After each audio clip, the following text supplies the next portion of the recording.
Media మిత్రులకు నమస్కారం. గత 10 సంవత్సరాల భారతీయ జనతా పార్టీ నరేంద్ర మోడీ ప్రభుత్వం యొక్క వైఫల్యాల మీద కాంగ్రెస్ పార్టీ తెలంగాణ విడుదల చేస్తున్న ఛార్జ్షీట్ కార్యక్రమంలో ఉప ముఖ్యమంత్రి బట్టి విక్రమార్క గారు, ఏఐసిసి ప్రధాన కార్యదర్శి దీపాదాస్ మున్షి గారు, మిత్రులు కోమటిరెడ్డి వెంకటరెడ్డి గారు, కొండా సురేఖ గారు, మహేష్ గౌడ్ గారు, జగ్గారెడ్డి గారు, రాజ్యసభ సభ్యులు అనిల్ కుమార్ యాదవ్, మిగతా మిత్ర బృందం అంతా ఈరోజు ఈ కార్యక్రమంలో పాల్గొన్నారు. ప్రధానంగా ఒక 2-3 విషయాలు నేను ప్రస్తావించదలుచుకున్న తెలంగాణ ప్రజల ముందు. 10 సంవత్సరాలలో ఎన్డీఏ ప్రభుత్వం యొక్క వైఫల్యము, 2024 ఎన్నికల తర్వాత భారతీయ జనతా పార్టీ పన్నుతున్న కుట్రల్ని ప్రజలకు వివరించాల్సిన బాధ్యత ప్రధాన ప్రతిపక్ష పార్టీ అయిన కాంగ్రెస్ మీద ఉన్నది. 2014, 2019 ఎన్నికలలో నరేంద్ర మోడీ గారు స్పష్టమైన హామీ ఇచ్చిండ్రు. ప్రతి సంవత్సరం 2 కోట్ల ఉద్యోగాలు నిరుద్యోగ యువకులకు ఇవ్వడం జరుగుతుందని. 10 సంవత్సరాలలో 20 కోట్ల ఉద్యోగాలు ఇవ్వాల్సిన నరేంద్ర మోడీ గారు 2022 సంవత్సరంలో లోక్సభలో నేను అడిగిన ప్రశ్నకు సమాధానంగా 7,21,681 ఉద్యోగాలు ఇచ్చినామని వారు సమాధానం చెప్పిండ్రు. అంటే 2 ఎన్నికలలో నరేంద్ర మోడీ గారు ప్రధానమంత్రిగా అవకాశం వస్తే 20 కోట్ల ఉద్యోగాలు ఇస్తా అని చివరికి ఇచ్చిన ఉద్యోగాలు 7 లక్షల చిల్లర. అదేవిధంగా రైతులకు సంబంధించి స్వామినాథన్ కమిషన్ అమలు చేయడమే కాకుండా రైతుల ఆదాయాన్ని 2 చేస్తామని చెప్పి నరేంద్ర మోడీ గారు మాట ఇవ్వడం జరిగింది. కానీ చివరికి అదానీ, అంబానీ, అమెజాన్ ఒత్తిడిలకు, కార్పొరేట్ కంపెనీలకు లొంగిపోయిన ఎన్డీఏ ప్రభుత్వం రైతు వ్యతిరేక 3 నల్ల చట్టాలను తీసుకొచ్చి శాశ్వతంగా రైతులను తమ భూముల్లోనే కార్పొరేట్ కంపెనీలకు బానిసలుగా కట్టబెట్టాలనే ప్రయత్నం చేస్తే లక్షలాది మంది రైతులు ఢిల్లీ సరిహద్దుల్లో 16 నెలలు వీరోచితంగా పోరాటం చేసి ప్రభుత్వం మెడలు వంచి ఆ చట్టాలు వెనక్కి తీసుకోవడమే కాదు, యావత్ రైతాంగానికి నరేంద్ర మోడీ గారు పార్లమెంట్ సాక్షిగా క్షమాపణ చెప్పాల్సిన పరిస్థితులు వచ్చినాయి. అదేవిధంగా నరేంద్ర మోడీ గారు స్విస్ బ్యాంకులో లక్షలాది కోట్ల రూపాయల నల్లధనం ఉంది. ప్రధానమంత్రి బాధ్యత చేపట్టిన 100 రోజుల్లోనే స్విస్ బ్యాంకులో ఉన్న నల్లధనాన్ని మొత్తం తీసుకొచ్చి జన్ ధన్ ఖాతాలో ప్రతి పేదవాడికి 15 లక్షల రూపాయలు ఖాతాలో వేస్తా అన్నాడు. 10 సంవత్సరాలు అయిపోయింది, 10 పైసలు కూడా ఈరోజు వరకు ఎవరి ఖాతాలో వేయలేదు. జన్ ధన్ ఖాతాలు దాదాపుగా 40 కోట్లు తెరిచినామని గొప్పగా చెప్పుకునే ఎన్డీఏ ప్రభుత్వం, నరేంద్ర మోడీ గారు చిల్లి గవ్వ కూడా ఏ పేదవాడి ఖాతాలో వేయకుండా ఈరోజు దేశాన్ని మోసం చేసిండ్రు. ఆనాడు 410 రూపాయలు ఉన్న సిలిండర్ ఈనాడు 1,200 రూపాయలకు ధర పెంచి ఈరోజు ప్రజల్ని, మధ్యతరగతి, దిగువ తరగతి పౌరులను దోసుకుంటున్నారు. ఆనాడు 55 రూపాయలు డీజిల్, 55 రూపాయలు పెట్రోల్ ఉన్నది, ఈరోజు 110 రూపాయలకు పెరిగింది. ఆ రోజు 50 రూపాయలు ఉన్న డీజిల్ ఈరోజు దాదాపుగా 100 రూపాయలకు పెరిగింది. ఆ రోజు 80 రూపాయలు ఉన్న మంచి నూనె ఈరోజు 180 రూపాయలు అయ్యింది. కందిపప్పు కూడా 180 రూపాయలు అయ్యింది. సామాన్యుడు బ్రతకలేని విధంగా నిత్యావసర వస్తువుల ధరలను విపరీతంగా పెంచిండ్రు. జిఎస్టీ పేరు మీద దోపిడీ చేయడమే కాకుండా చేనేత పరిశ్రమ నుంచి కుటీర పరిశ్రమల వరకు జిఎస్టీ పన్నులు విధించి దోపిడీకి పాల్పడుతుంది కేంద్ర ప్రభుత్వము. భక్తులము అని చెప్పుకునే భారతీయ జనతా పార్టీ చివరకు అగరబత్తీలను కూడా వదలేదు జిఎస్టీల నుంచి. వాళ్ళు నమ్మే దేవుడికి కనీసము అగరబత్తీలు పెట్టడాన్ని కూడా జిఎస్టీ నుంచి మినహాయింపు ఇవ్వలేదు. శ్రీశ్రీ గారు చెప్పినట్టు అగ్గిపెట్టే సబ్బు పిల్ల ఏది కూడా కవితకు అనర్హం కాదు, కుక్క పిల్ల కవితకు అనర్హం కాదని శ్రీశ్రీ గారు చెప్పినట్టు ఈరోజు నరేంద్ర మోడీ గారి ప్రభుత్వంలో అగ్గిపెట్టె, సబ్బు బిళ్ళ, అగరబత్తి కూడా జిఎస్టీ బారి నుంచి తప్పించుకోలేదు. చివరికి చిన్నపిల్లలు రాసుకునే పెన్సిల్, రబ్బర్ మీద కూడా జిఎస్టీ పన్ను విధించి పేదలు చదువుకోని పరిస్థితులు ఈరోజు నరేంద్ర మోడీ గారి పరిపాలనలో కల్పించిండ్రు. ఇట్లా చెప్పుకుంటూ వెళ్తే ఈ ప్రభుత్వం యొక్క దోపిడీని ఎన్ని రోజులైనా చెప్పొచ్చు. ఇదే కాకుండా ఇంకొక ముఖ్యమైన అంశం నేను గుర్తు చేయదలుచుకున్నా. 1947 15 ఆగస్టు నుంచి 2014 వరకు దాదాపుగా 67 సంవత్సరాలు 14 మంది ప్రధానమంత్రులు చేసిన అప్పు 55 లక్షల కోట్లు. 2014 నుంచి 2024 వరకు నరేంద్ర మోడీ గారు ఒక్కరే చేసిన అప్పు 113 లక్షల కోట్లు. 14 మంది ప్రధానమంత్రులు చేసిన అప్పు కంటే ఒక్క నరేంద్ర మోడీ గారే మోర్ దాన్ డబుల్, రెండింతల అప్పులు చేసిండు. ఈరోజు దేశం మీద ఉన్న అప్పుల భారము 168 లక్షల కోట్లు. 168 లక్షల కోట్లల్లా 55 లక్షల కోట్లు 14 మంది ప్రధానమంత్రులు అప్పు చేస్తే 67 సంవత్సరాలు నరేంద్ర మోడీ గారు డబుల్ ఇంజన్ సర్కార్ ఎంత వేగంగా పరిగెత్తుతుందంటే 10 సంవత్సరాలల్లా 113 లక్షల కోట్ల రూపాయల అప్పు తీసుకొచ్చి ఈరోజు అప్పుల ఊబిలో ఈ నయా భారతాన్ని మొత్తము తాకట్టు పెట్టినరు. ఇట్లా ప్రతి రంగంలో పోర్టులు కావచ్చు, ఎయిర్పోర్టులు కావచ్చు, జాతీయ రహదారులు కావచ్చు, లేకపోతే పబ్లిక్ సెక్టర్ యూనిట్స్ నవరత్నాలు కావచ్చు, 60 లక్షల కోట్ల రూపాయల ఆస్తులు ఆనాడు కాంగ్రెస్ పార్టీ సృష్టిస్తే వీటన్నిటిని కూడా కార్పొరేట్ కంపెనీలకు 6 లక్షల కోట్లకు తెగనమ్మేసిండు. అది ఎల్ఐసి నుంచి మొదలు పెడితే ప్రతి సంస్థను 60 సంవత్సరాలు కష్టపడి కాంగ్రెస్ కూడబెట్టిన ఆస్తులను మొత్తాన్ని నరేంద్ర మోడీ గారు 10 సంవత్సరాలల్లా మొత్తం కార్పొరేట్ కంపెనీలకు అమ్మేసి డబుల్ ఇంజన్ అంటే అదానీ ప్రధాని డబుల్ ఇంజన్ లాగా ఈ దేశాన్ని పట్టి పీడించి ఈరోజు ఈ దేశాన్ని దోసుకున్నారు. ఇవన్నీ ఛార్జెస్ ఈరోజు భారతీయ జనతా పార్టీ మీద, నరేంద్ర మోడీ గారి మీద సూటిగా కాంగ్రెస్ పార్టీ ఆరోపణ చేస్తుంది. ఇక రిజర్వేషన్ల విషయానికి వస్తే రాజ్యాంగంలోనే పొందుపరిచి కాంగ్రెస్ పార్టీ డాక్టర్ బాబాసాహెబ్ అంబేద్కర్ గారు ఆలోచన చేసి విద్యా, ఉద్యోగ అవకాశాలతో పాటు రాజకీయ రిజర్వేషన్లు ఎస్సీ ఎస్టీలకు రాజ్యాంగబద్ధంగా హక్కు కింద కల్పించారు.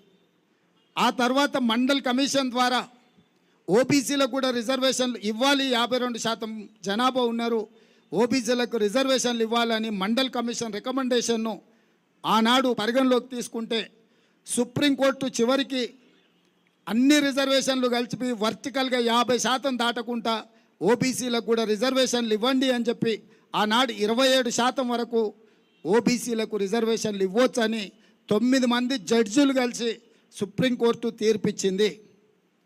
ఇవాళ ఎస్సీ ఎస్టీ రిజర్వేషన్లకు రాజ్యాంగబద్ధంగా రక్షణ ఉంది. ఓబీసీ రిజర్వేషన్లు కూడా 27% ఇవ్వడానికి కోర్టు అనుమతి ఉంది. ఇక్కడే భారతీయ జనతా పార్టీ కుట్ర చేస్తుంది. ఎస్సీ ఎస్టీలు, ఓబీసీలు ఈ దేశంలో ఉన్న వాళ్ళు అప్రమత్తంగా ఉండాలి. ఆర్ఎస్ఎస్ యొక్క భావజాలము, బీజేపీ యొక్క విధానము ఈ దేశంలో ఉన్న రిజర్వేషన్లను రద్దు చేయడమే. భారతీయ జనతా పార్టీ ఆర్ఎస్ఎస్ యొక్క ఎజెండాను గతంలో అమలు చేసింది.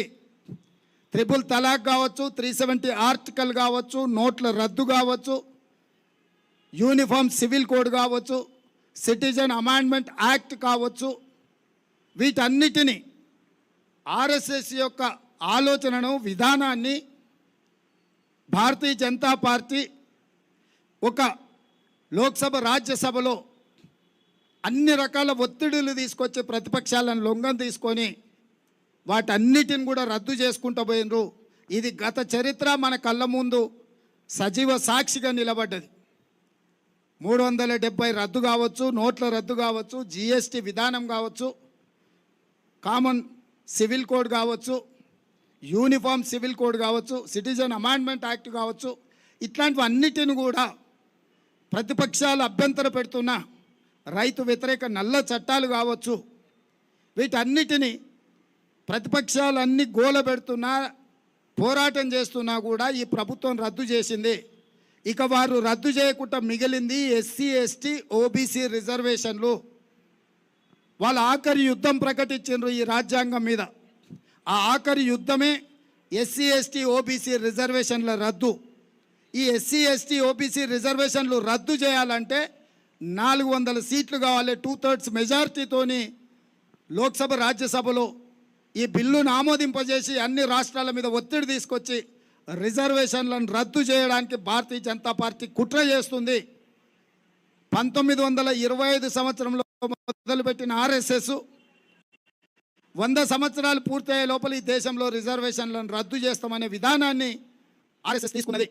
2025కు 100 సంవత్సరాలు ఆర్ఎస్ఎస్ ఆవిర్భవించి పూర్తి కాబోతుంది. కాబట్టి రిజర్వేషన్లను రద్దు చేయాలన్న పట్టుదలతోని ఆర్ఎస్ఎస్ ఉన్నది.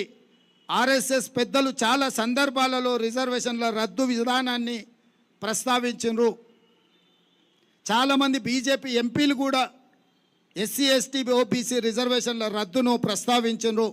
అందుకే ఈరోజు మోడీ గారు మొండిగా వ్యవహరించైనా సరే 2/3 మెజారిటీ సాధించడం, 400 సీట్లు అబ్కీ బార్ 400 పార్ అనే స్లోగన్తో 400 సీట్లు తీసుకొచ్చి ఈ దేశంలో కాంగ్రెస్ పార్టీ డాక్టర్ బాబాసాహెబ్ అంబేద్కర్ ఇచ్చిన రాజ్యాంగం యొక్క హక్కును ఎస్సీ ఎస్టీలకు ఓబీసీలకు రద్దు చేసేయాలనే కుట్ర జరుగుతుంది.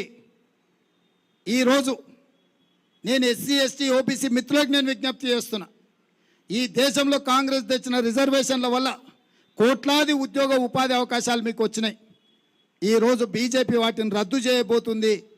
మీరు ఓటేస్తే ఆ ఓటు బలంతో మీ రిజర్వేషన్లు రద్దు చేయాలని ఈరోజు బీజేపీ కంకణం కట్టుకొని బయలుదేరింది.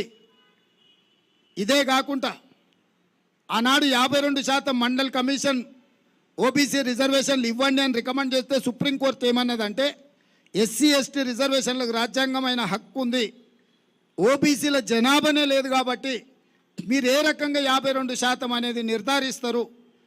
ఒకవేళ వర్టికల్గా హారిజాంటల్గా 50% రిజర్వేషన్లు దాటాలి అంటే ఓబీసీ జనాభాలు లెక్కించండి. జనాభా యొక్క లెక్కల్ని పూర్తిగా అధికారికంగా ప్రకటించిన తర్వాత 50% రిజర్వేషన్లను దాటి కూడా మీరు ఇవ్వచ్చు అని సుప్రీంకోర్టు చెప్పింది. అందుకే రాహుల్ గాంధీ గారు స్పష్టంగా ఈ దేశాన్ని ఎక్స్రే తీస్తాము, ఈ ఎక్స్రేలో ఓబీసీలో ఉన్న కులాలు ఉపకులాలను అన్నిటినీ లెక్కించి వాళ్ళ జనాభాను మొత్తం లెక్కబెట్టి జనాభా దామాష ప్రకారం రిజర్వేషన్లు మేము పెంచుతామని కాంగ్రెస్ పార్టీ విస్పష్టమైన విధానం తీసుకొని రాహుల్ గాంధీ గారు స్పష్టంగా ప్రకటించారు. దీంతో బీజేపీ అప్రమత్తమై కుట్ర చేసి కాంగ్రెస్ ఒకవేళ అధికారంలోకి వస్తే ఓబీసీ జనాభా మొత్తం లెక్క కట్టి వాళ్ళ ఇప్పుడున్న 27% కూడా రిజర్వేషన్లు 50% వరకు పెంచడానికి అవకాశం ఉంది. అప్పుడు రిజర్వేషన్లు 50% దాటిపోయి 70-75% పెరగడానికి అవకాశం ఉంది.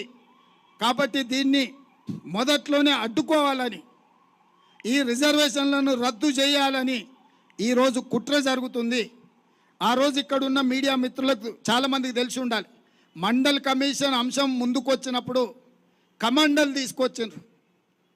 అద్వానీ గారు రథయాత్ర తీసి దేశం మొత్తం మత విద్వేషాలను రెచ్చగొట్టి 2 జాతుల మధ్యలో పంచాయతీ పెట్టి మండల్ కమిషన్ అమలు కాకుండా ఆ రోజు బీజేపీ అడ్డుకున్నది.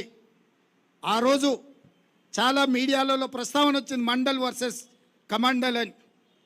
ఈరోజు కూడా రాహుల్ గాంధీ గారు ఓబీసీ జనాభాలను లెక్కించి వాళ్ళ నియామకాల విషయంలో వాళ్ళ నిధుల విషయంలో స్పష్టమైన గిరి గీయాలని ఏదైతే అనుకుంటున్నాడో, ఎస్సీ ఎస్టీ రిజర్వేషన్లు ఇచ్చి అమలు చేసిన కాంగ్రెస్ పార్టీ ఇప్పుడు ఓబీసీల పక్షాన నిలబడడంతో బీజేపీ కుట్ర చేసి ఈ ఎన్నికల్లో కాంగ్రెస్ మీద విష ప్రచారం చేసి ఎట్లయినా నెక్కి రిజర్వేషన్లను రద్దు చేయాలనుకుంటున్నారు. అందుకే ఈ రాష్ట్రంలో ఉండే ప్రతి ఒక్కరికి నేను విజ్ఞప్తి చేస్తున్నా, ముఖ్యంగా ఎస్సీ ఎస్టీ మైనారిటీ ఓబీసీలకు, బీజేపీకి మీరు వేసే ప్రతి ఓటు మీ రిజర్వేషన్ రద్దు కావడానికి ఉపయోగపడుతుంది. బీజేపీ ఒక్క సీటు గెలిచినా మీ హక్కులను కాలరాయడానికే ఆ బలము ఉపయోగపడుతుంది. మీరు ఆలోచన చేసి నిర్ణయం తీసుకోండి. ఇవాళ మరి రిజర్వేషన్లనే రద్దు చేయాలనుకుంటున్న బీజేపీకి కొంతమంది వర్గీకరణ విషయంలో పోరాటం చేస్తున్న వాళ్ళు ఏ విధంగా మద్దతు ఇస్తారో నాకైతే తెలీదు. అసలు ఉన్న కొండ నాలుకకు మందేస్తే ఉన్న నాలుక ఊసిపోయిందని మీరు తాత్కాలికమైన స్థానిక రాజకీయ లబ్ధి కోసం ఏదైనా మీరు బీజేపీకి మద్దతు ఇస్తే ఇది 100% రిజర్వేషన్ల రద్దుకు దారితీస్తుంది. మేము ఎస్సీ ఎస్టీ రిజర్వేషన్లను కొనసాగించడమే కాకుండా ఓబీసీ రిజర్వేషన్లు ఇవ్వడమే కాకుండా 50% పైబడి ఈ వర్గాలకు రిజర్వేషన్లు ఇవ్వాలనేది కాంగ్రెస్ పార్టీ విస్పష్టమైన విధానము. ఈ విధానాన్ని సమర్థించాలనుకుంటే, ఈ విధానాన్ని అమలు చేయాలనుకుంటే కాంగ్రెస్ పార్టీకి అండగా నిలబడండి. రిజర్వేషన్లు వద్దు, రిజర్వేషన్లు రద్దు అనుకుంటే మీరు బీజేపీకి ఎన్డీఏకు ఓటేయండి. నరేంద్ర మోడీ గారు ఏ వ్యవస్థల్ని లెక్క పెట్టేటోడు కాదు. మీరు చూసిండ్రు 370 ఆర్టికల్ రద్దు చేసినప్పుడు, లేకపోతే యూనిఫామ్ సివిల్ కోడ్ విషయంలో కానీ, కామన్ సిటిజన్ అమెండ్మెంట్ యాక్ట్ విషయంలో కానీ, జిఎస్టీ విషయంలో కానీ, నోట్ల రద్దు విషయంలో కానీ వాళ్ళు చెయ్యాలనుకుంటే ఎంత దురాగతానికైనా పాల్పడతారు భారతీయ జనతా పార్టీ నాయకులు. కాబట్టి తెలంగాణ ప్రజలంతా అప్రమత్తంగా ఉండాలి. ఈ ఎన్నికలు రెఫరెండం రిజర్వేషన్లు ఉండాలన్నా, రిజర్వేషన్లు రద్దు కావాలన్నా అనే రెఫరెండంగా ఈ దేశంలో ఎన్నికలు జరుగుతున్నాయి. కాంగ్రెస్ పార్టీ రిజర్వేషన్లు ఉండాలి అనుకుంటుంది. ఎస్సీ ఎస్టీ ఓబీసీ మైనారిటీలకు అండగా నిలబడాలి అని కాంగ్రెస్ అనుకుంటుంది. వీటిని రద్దు చేయడం ద్వారా వాళ్ళ హక్కులను కాలరాయాలని బీజేపీ అనుకుంటుంది. మీరు ఏ పక్కన నిలబడతారో మీ ఇష్టం. గత 10 సంవత్సరాల ప్రభుత్వ వైఫల్యాలు ఒక పక్కన, భవిష్యత్తులో అమలు చేయబోయే కుట్ర ఇంకొక పక్కన. ఈ నేపథ్యంలో ఎన్నికలు జరుగుతున్నాయి. అందుకే మేము స్పష్టంగా తెలంగాణ రాష్ట్రంలో 14 సీట్లు గెలిపించండి, ఈ రిజర్వేషన్లను కాపాడే బాధ్యత, ఈ రిజర్వేషన్లను పెంచే బాధ్యత కాంగ్రెస్ పార్టీ తీసుకుంటుందని చెప్పి ఈ సందర్భంగా తెలియజేస్తున్నా.